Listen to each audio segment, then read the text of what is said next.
Spontánnu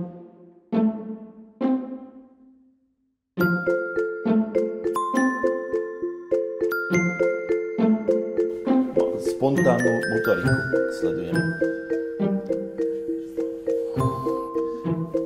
On má trošku chudobnejšiu, má hypotóniu, takže preto aj tá spontánna motorika nie je u neho až taká ako deti, ktoré tento problém nemajú. Si vybavíme, a toto ideme hore.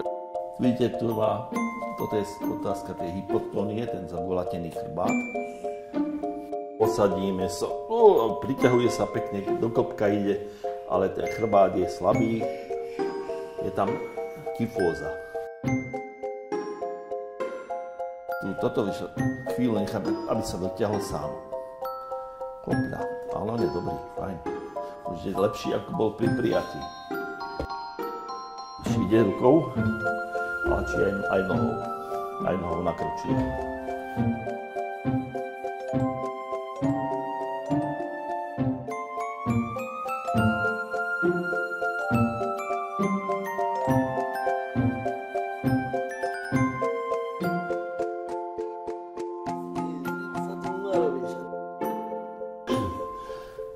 Tak to myslíte?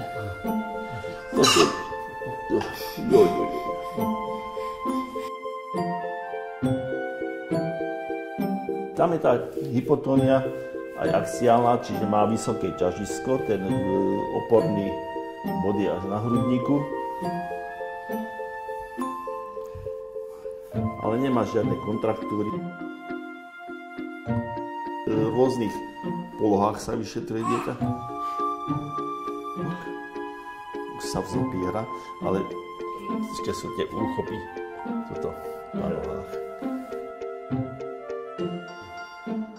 Tak to myslíte?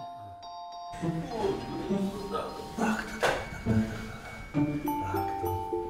Pohyblivá, sleduje, fixuje.